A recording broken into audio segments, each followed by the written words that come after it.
Hi all, നമസ്കാരം. Soumya's art of കുക്കിംഗിലേക്ക് ഏവർക്കും സ്വാഗതം. ഇന്ന് ഉണ്ടാക്കാൻ പോകുന്നത് ഒരു സദ്യ പിക്കിൾ റെസിപ്പിയാണ് കേട്ടോ. അതായത് നമ്മള് പെട്ടെന്ന് സദ്യക്ക് വേണ്ടിയിട്ട് പിക്കിൾ ഉണ്ടാക്കില്ലേ, ഒരു ദിവസം കൊണ്ട് ഉണ്ടാക്കില്ലേ. അതായത് ഓണസദ്യക്കും വിഷു സദ്യക്കും ഈവൻ കല്യാണ സദ്യക്ക് വരെ നമ്മൾ പെട്ടെന്ന് ഉണ്ടാക്കും അല്ലെ പിക്കിള്. ആ ഒരു പിക്കിളാണ് ഉണ്ടാക്കി കാണിക്കാൻ പോകുന്നത്. ഞാനപ്പോ പിക്കിൾ ഉണ്ടാക്കാൻ വേണ്ടിയിട്ട് 2 മാങ്ങ എടുത്തിട്ടുണ്ട്. അത് മൂവാണ്ട മാങ്ങയാണ്. ഞാൻ വാങ്ങിച്ച മാങ്ങയാണ് കേട്ടോ. ഇതിന്റെ കളർ ഇങ്ങനെയാണ്, ഒരു രക്ഷയില്ല.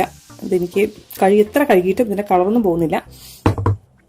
അതുപോലെ ഏകദേശം 1 സ്പൂൺ ഉലുവ, 1 സ്പൂൺ കടുക്, 1/2 സ്പൂൺ കായം, ആവശ്യത്തിന് എണ്ണ, ആവശ്യത്തിന് ഉപ്പ്, വിനീഗർ.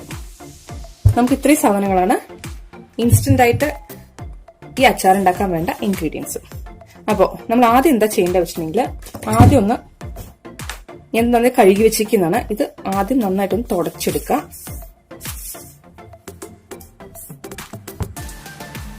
നല്ല നീറ്റായിട്ടുള്ള തുണി വെച്ചിട്ടൊന്ന് തുടച്ചെടുക്കണം കേട്ടോ.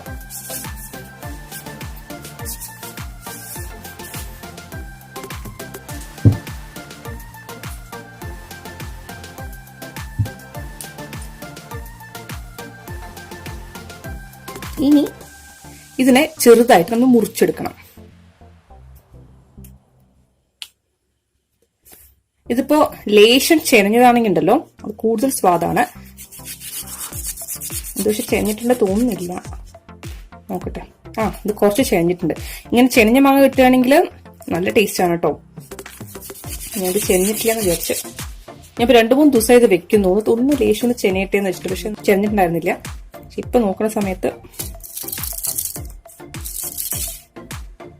ഇതാകുമ്പോ ഒരു ചെറിയ മധുരമൊക്കെ കിട്ടും പിക്കിളിന്. ഇപ്പൊ ചെഞ്ഞിട്ടില്ലെന്ന് വെച്ചാൽ കുഴപ്പമൊന്നുമില്ല കേട്ടോ. നമുക്ക് പച്ചമാങ്ങ വെച്ചിട്ടും ഇതേ രീതിയിൽ ഉണ്ടാക്കാൻ പറ്റും.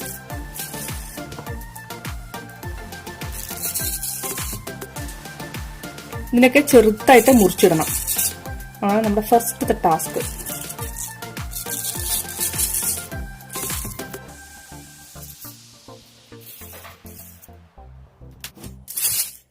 ഓക്കെ, ഇനിയിപ്പോ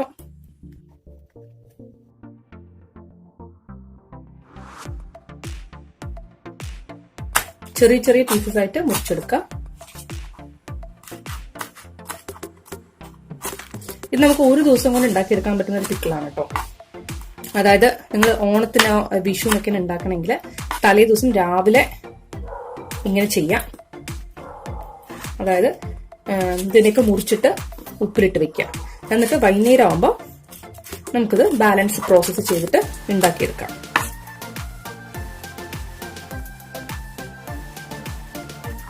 ഞാൻ ചെറിയ ക്യൂബ്സ് ആയിട്ട് മുറിക്കുന്നതാണ് നല്ലത്. അതാകുമ്പോഴാണ് പെട്ടെന്ന് ഇതിൽ ഉപ്പൊക്കെ പിടിക്കാം. നിങ്ങൾക്ക് ചെനഞ്ഞ മാങ്ങ കിട്ടുകയാണെന്നുണ്ടെങ്കിൽ അതാണ് ഏറ്റവും ബെസ്റ്റ് കേട്ടോ.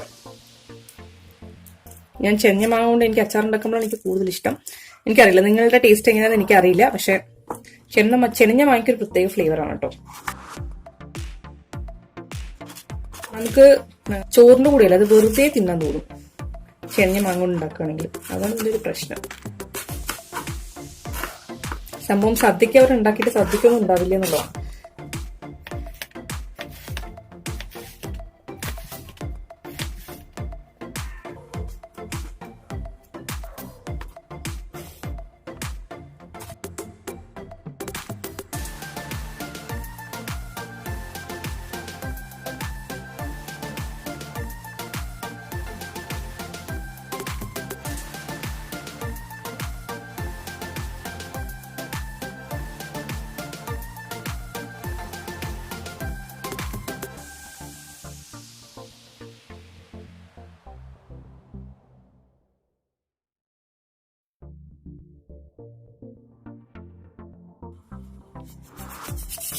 നിങ്ങളിത് വിഷുവിനും ഓണത്തിനൊക്കെയാണ് ഉണ്ടാക്കുന്നതെങ്കിൽ രാവിലെ ഇങ്ങനെ കട്ട് ചെയ്തിട്ട് ഉപ്പിലിട്ട് വെക്കാം. എന്നിട്ട് വൈകുന്നേരം ഉണ്ടാക്കാം. ചിലരിത് അപ്പത്തിന് ഉണ്ടാക്കും കേട്ടോ. പക്ഷെ അതിനെക്കാട്ടിലും ടേസ്റ്റ് ഞാൻ ഈ പറയുന്ന മെത്തേഡ് ചെയ്യുമ്പോഴാണ്. ചിലർ ജസ്റ്റ് മുറിച്ചിട്ട് അങ്ങനെ ഉപ്പിലിട്ടിട്ട് അങ്ങനെ ചെയ്യും. അതായത് ഒരു ദിവസം കൊണ്ടെന്നല്ല, ഇമ്മീഡിയറ്റ് ആയിട്ട് പെട്ടെന്ന് ഇൻസ്റ്റന്റ് ആയിട്ട് ചെയ്യും. പക്ഷെ ഞാൻ അങ്ങനെ ചെയ്യാറില്ല.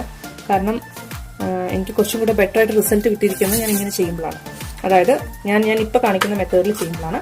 അതുകൊണ്ടാണ് ഞാൻ നിങ്ങൾക്ക് ഇൻസ്റ്റന്റ് ആയിട്ട് അപ്പൊ ചെയ്യുന്നത് അങ്ങനെ കാണിച്ചു തരാത്തത്. കാരണം എനിക്കതിന് ഒരുപാട് വേവിച്ചിട്ട് മാങ്ങയുടെ ടേസ്റ്റ് കളയുന്നതിനോട് വലിയ താല്പര്യമില്ല.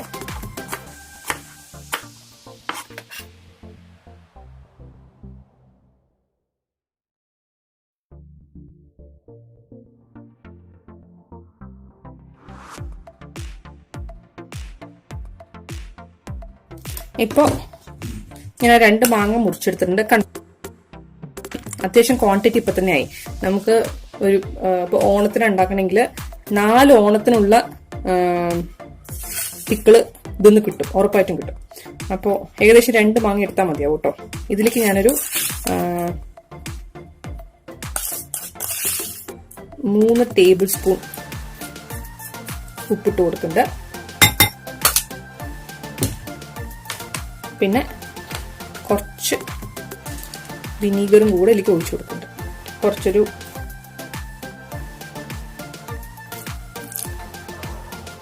2 ടേബിൾ സ്പൂൺ വിനീഗർ കേട്ടോ.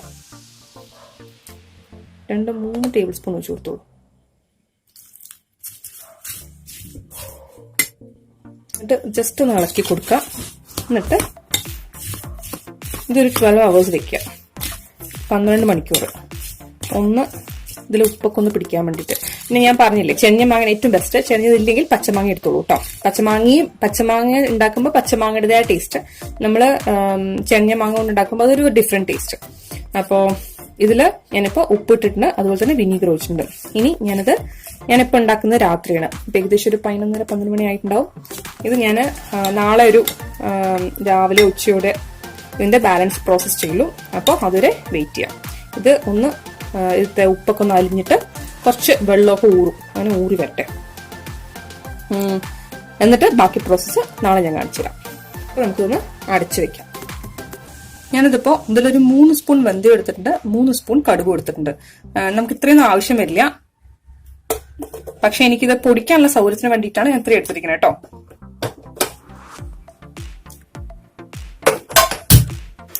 ഞാൻ ഗ്യാസ് കത്തിച്ചു കൊടുത്തിട്ടുണ്ട്. ഇതിലേക്ക് ഇടാനായിട്ട് 3 സ്പൂൺ കടുക് കൊടുത്തിട്ടുണ്ട്, 3 സ്പൂൺ വെന്തയം എടുത്തിട്ടുണ്ട്, അതായത് ഉലുവ. ഞാൻ ഇത്രയൊന്നും യൂസ് ചെയ്യണ്ടാവില്ല, പക്ഷെ എനിക്കിത് പൊടിക്കാനുള്ള സൗകര്യത്തിന് വേണ്ടിയിട്ടാണ് കടുകും വെന്തയും ഇത്ര എടുത്തിരിക്കുന്നത് കേട്ടോ. അപ്പൊ ആദ്യം ഞാൻ ഇതിലേക്ക് കടുകിട്ട് കൊടുക്കുകയാണ്. വെന്തയം 1-2 പെടുന്നോണ്ട് കുഴപ്പമില്ല, പക്ഷെ കടുക് ആദ്യം ഇട്ട് കൊടുക്കും.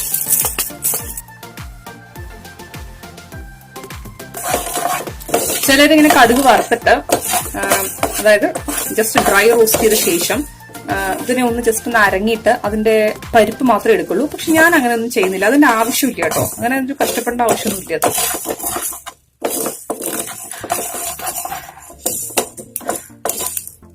കടുക് ഇങ്ങനെ പൊട്ടി തുടങ്ങുമല്ലോ, നമുക്ക് ആ സമയത്ത് ഇതിലേക്ക് വെന്തയം ഇട്ട് കൊടുക്കാം.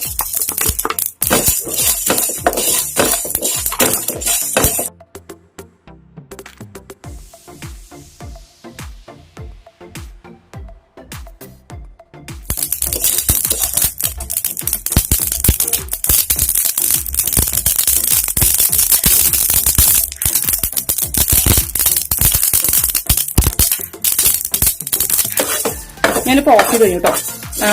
ഇത് കണ്ടോ, ഇപ്പൊ നന്നായിട്ട് നല്ല ക്രിസ്പി ആയി വന്നിട്ടുണ്ട്. ക്രിസ്പി ആയി വരാൻ ദിവസം ഈ ഒരു ലെവലിൽ വേണം നമുക്ക് ഓഫ് ചെയ്യാൻ. ഇത് കരിഞ്ഞിട്ടില്ല, വെന്തയം കണ്ടോ നന്നായിട്ട് ചുവന്നിട്ടേ ഉള്ളൂ, അത്രയും ആയാൽ മതി, കരിയരുത് കേട്ടോ. ഇനിയിപ്പോ ഇതിനെ ഒന്ന് പൊടിച്ചെടുത്തിട്ട് വരാം. ഞാനിതൊന്ന് പൊടിച്ചെടുക്കട്ടെ.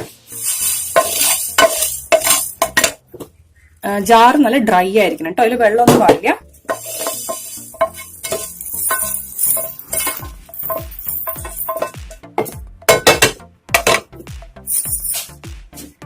ഇത് കണ്ടോ, ഞാൻ നന്നായി പൊടിച്ചെടുത്തിട്ടുണ്ട്. ഇത് ഇട്ട ഒരു നല്ലൊരു മണമാണ് കേട്ടോ. അപ്പൊ അത് നിങ്ങൾ ഈ സ്റ്റെപ്പ് സ്കിപ്പ് ചെയ്യരുത്. ശരിക്കും പറഞ്ഞാൽ അച്ചാറിന്റെ മണം കിട്ടുന്നത് ഈ പൊടി ഇടുമ്പോഴാണ്. ഇനി നമ്മുടെ നെക്സ്റ്റ് പ്രോസസ്സിലേക്ക് കിടക്കാം. ഞാൻ ഇതേ പാൻ തന്നെ ഒന്ന് കത്തിക്കുകയാണ്. ഇതിലേക്ക് കുറച്ച് നല്ലെണ്ണ ഒഴിച്ചു കൊടുക്കാം.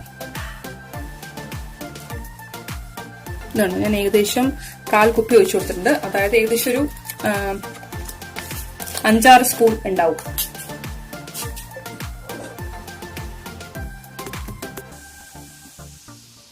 ഇതിലേക്ക് കുറച്ച് കടുകിട്ട് പൊട്ടിക്കാം. ഒരു സ്പൂൺ ഇട്ടോളൂ, അല്ലെങ്കിൽ 1-1.5 സ്പൂൺ ഇട്ടോളൂ കേട്ടോ കടുക്. സാധാരണ നമ്മൾ സദ്യക്ക് ഉണ്ടാക്കുമ്പോൾ ഒരു 1-2 സ്പൂണൊക്കെ യൂസ് ചെയ്യുള്ളൂ. പക്ഷെ ഞാൻ ഇത്ര ഒഴിക്കാൻ കാരണം എന്താ വെച്ചിട്ടുണ്ടെങ്കിൽ, അതായത് കുറച്ച് ദിവസം നമുക്ക് വെക്കേണ്ടി വന്നിട്ടുണ്ടെങ്കിലും ഇത് കേടുന്നു പോവുക.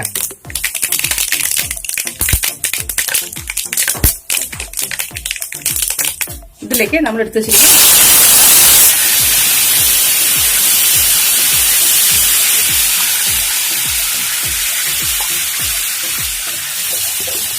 ഞാനിപ്പോ സിമ്മിലാണ് വെച്ചിരിക്കണേ.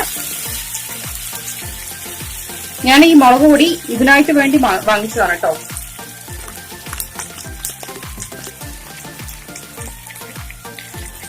ഒന്നുമില്ലെങ്കിൽ ഈസ്റ്റേന്റെ മുളക് പൊടി നല്ലതാണ്. അത് അല്ലെങ്കിൽ എനിക്കൊന്നും ആച്ചിയുടെ മുളക് പൊടി നല്ലോണം കളർ കിട്ടുന്നുണ്ട്. അപ്പൊ ഞാൻ ഇതിനായിട്ട് നോർമലി മുളക് പൊടി എന്റെ വീട്ടിൽ പൊടിച്ചിട്ടാണ് യൂസ് ചെയ്യാറ്. പക്ഷെ ഞാൻ കളറിനും കൂടെ വേണ്ടിയിട്ട് അപ്പൊ ഞാൻ ഈ മുളക് പൊടി ഇടുന്നു കേട്ടോ.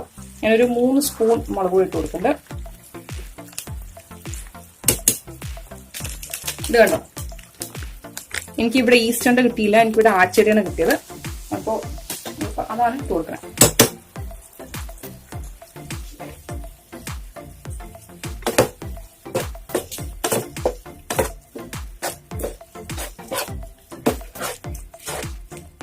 ഇതിലേക്ക്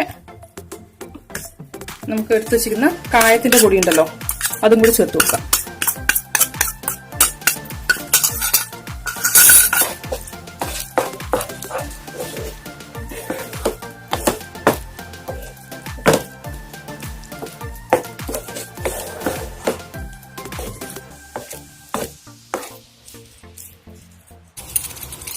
ഇതിലേക്ക് നമ്മൾ പൊടിച്ചു വെച്ച വെന്തയവും കടുകും കൂടി പൊടിച്ചു വെച്ചിട്ടില്ലേ, അത് 1 സ്പൂൺ ഇട്ട് കൊടുക്കാം കേട്ടോ. 1-1.5 സ്പൂൺ ഇട്ട് കൊടുക്കാം. എന്നിട്ട് നന്നായിട്ട് നോക്കുക.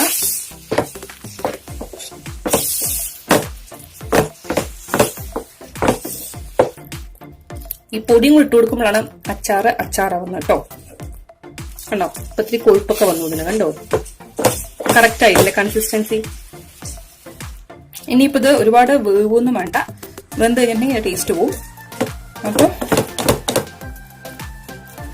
ജസ്റ്റ് ഒന്ന് തിളച്ച് വന്നിട്ടുണ്ടെങ്കിൽ നമ്മൾ അപ്പം തന്നെ ഓഫ് ചെയ്തിരിക്കാതെ.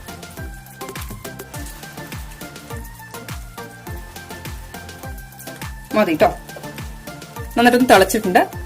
ഇത്രയും മതി, നമുക്ക് ഓഫ് ചെയ്ത് വെക്കാം. ഇത് നമുക്ക് സുഖമായിട്ട് 1-2 മാസമൊക്കെ കേടുകൂടാണ്ട് എടുത്തു വെക്കാൻ പറ്റും. ഞാൻ കുറച്ച് ക്വാണ്ടിറ്റിയിലാണ് നിങ്ങൾക്ക് കാണിച്ചു തന്നത്. പക്ഷെ നിങ്ങൾക്ക് വേണമെന്നുണ്ടെങ്കിൽ കൂടുതൽ ക്വാണ്ടിറ്റിയിൽ ചെയ്യാവുന്നതാണ് കേട്ടോ. അതുപോലെ നിങ്ങളിത് ഉണ്ടാക്കി കഴിഞ്ഞ വഴിക്ക് അടച്ചു വെക്കരുത്. കാരണം അതിന്ന് വെള്ളം അതായത് നമ്മൾ അടച്ചു വെക്കുന്ന സമയത്ത് എന്തായാലും ഒരു ഇവാപറേഷൻ സംഭവിക്കുമല്ലോ. ആ സമയത്ത് അതിന്റെ ഉള്ളിലത്തെ വെള്ളം, ആ നീരാവി വെള്ളമായിട്ട് ഇതിനകത്തിന് വീഴും. സോ അങ്ങനെ വീഴുന്ന സമയത്ത് ഇത് കേടുവരാനുള്ള ചാൻസ് കൂടുതലാണ്. അപ്പൊ അടച്ചു വെക്കാൻ പാടില്ല. നിങ്ങൾ ജസ്റ്റ് ഒരു 1/4 മണിക്കൂർ തുറന്നു വെക്കും. അപ്പോഴേക്കും തന്നെ ഇത് നന്നായി തണുത്തിട്ടുണ്ടാവും. അതിനുശേഷം ഏതെങ്കിലും നല്ല ഡ്രൈ ആയിട്ടുള്ള ഒരു കുപ്പിയിലേക്ക് മാറ്റിയാൽ മതി കേട്ടോ. അപ്പൊ ഞാനിതെങ്ങനെ ഉണ്ട് നോക്കട്ടെ. എനിക്കിത് കണ്ടിട്ട് കഴിക്കാതിരിക്കാൻ പറ്റുന്നില്ല. പീസ് എടുത്ത് കഴിച്ച് നോക്കട്ടെ. നിങ്ങൾ ഞാൻ കാണിച്ചെന്നില്ലല്ലോ. ഓസം തൈര് ശാദത്തിന്റെ കൂടെ അല്ലെങ്കിൽ മോരും ചോറിന്റെ കൂടെ കഴിക്കാൻ പറ്റിയ ഒരു സാധനമാണ് കേട്ടോ അത്. അത്യാവശ്യം നല്ലോണം എരിവുണ്ട്, ഉപ്പുണ്ട്. എനിക്ക് തോന്നുന്നു ഒരു ലേശം വിനീഗർ ഒഴിച്ചു കൊടുക്കാമെന്ന്. ഒരു ലേശം പുളിയുടെ കുറവുണ്ട്. ഞാൻ കുറച്ച് ചെനഞ്ഞ മാങ്ങ എടുത്തിട്ടുണ്ടായിരുന്നു. ലേശം പുളിയുടെ കുറവുണ്ട്. അപ്പൊ ഞാനൊരു 3-4 സ്പൂൺ വരുന്ന രീതിയിൽ വിനീഗർ ഒഴിച്ചു കൊടുത്തിട്ടുണ്ട്. വിനീഗർ ഒഴിച്ച് ഞാൻ തിളപ്പിക്കണമെന്നൊന്നുമില്ല കേട്ടോ.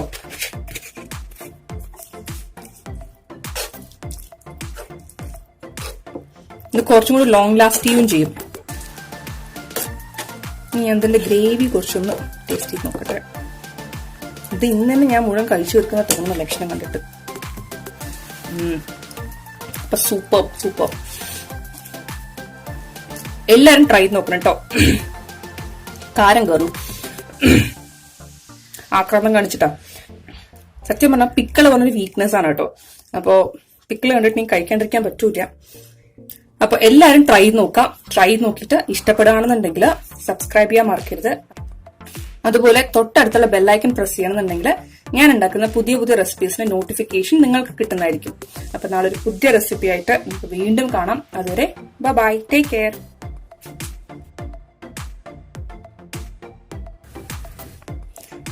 ഇതാണ് ക്ലോസ് വ്യൂ കേട്ടോ പിക്കിളിന്റെ.